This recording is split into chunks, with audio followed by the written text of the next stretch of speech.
So, who should run the economy when you've got a woman president? Her husband, of course.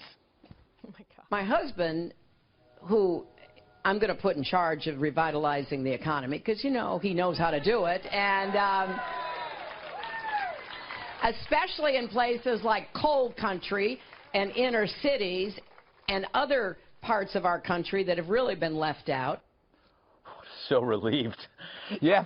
Hillary says if you elect her a female, you get a male to handle the economy, which I guess gives Hillary more time to stay home and bake cookies. I suppose I could have stayed home and baked cookies and had tea. It's weird campaigning as the first woman, then selling the man. Imagine voting for President Obama because he's the first black president, and instead you get Ted Nugent.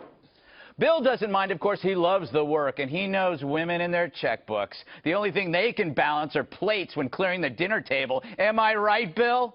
That's the sexist commentary Hillary's promise invites, and it's disgusting, Dana. Here we are on the verge of a historical moment, the first female president, and she's saying, don't fret, America. My hubby's going to handle the hard stuff because all those numbers are so confusing. Math is so hard. Dividends, remainders. I just round up. Isn't it strange? Gender has been the crux of her sales pitch all this time until now when her campaign is struggling. Suddenly competence, which breeds peace of mind, matters. The lesson Hillary seems to be imparting, vote for me, but you get the dude instead. In business terms, that's called a bait and switch, one that most Americans, frankly, wouldn't mind. Dana, you were tweeting about this last night. You were... Yes, I'm glad I inspired you. Yeah, yes, of course you did. No, but it did bug me. When I first heard that she had said this, I thought, wait a second. So we are supposed to want to vote for the first woman president. Yes. So that her husband can handle the most important issue, according to Americans, the economy. The other thing is that I think it is more persuasive when she says, and her supporters say, Hillary is the one running for president. Bill Clinton is not running for president. So they try to separate it out and say his character issues and his past should have no bearing on her because she is running. He is just her supportive husband. Well, now he's going to be in charge of running the economy. But see, that I think, Kimberly, she knows that hurts her. The 2-for-1 is her only selling point. Used to be gender, now it's 2-for-1. No, yeah, she's really shot herself in the foot this time. But here's the best part. Fine, let Bill handle the economy. If the man wants to pay the bills, too, like pay off the debt with all those Goldman Sachs speeches that they get to do. I mean, she doesn't realize her whole thing is, vote for me, I'm the woman, I can handle it, I've got the experience. And first thing she does about the #1 issue in all the exit polls is the economy and jobs. And she says, don't worry.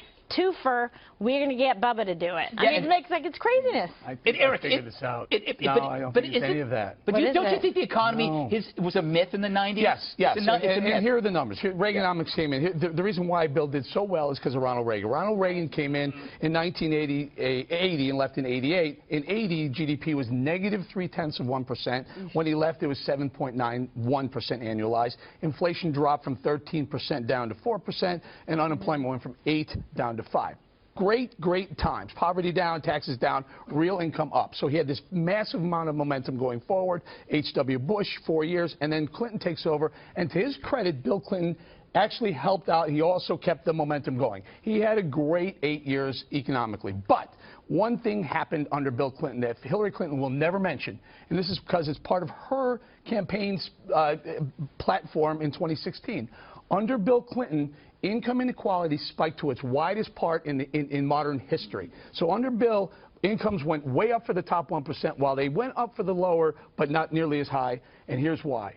Because he deregulated Wall Street. And what I think this is all about, this whole thing, not because the husband's going to take care of the economy, it's her hat tip to Wall Street saying, this guy was good to you in the 90s. He'll be good to you again if you elect me president, and that'll keep that money flowing for her. Interesting. Wow. You know how else he balanced the budget? Wrap your head around that. Republicans took over in '94 and forced his hand. Well, let me just say, this is very curious to me. So, according to this theory, Jimmy Carter is the one who's to get responsibility and all the credit for what Ronald Reagan did in the 80s.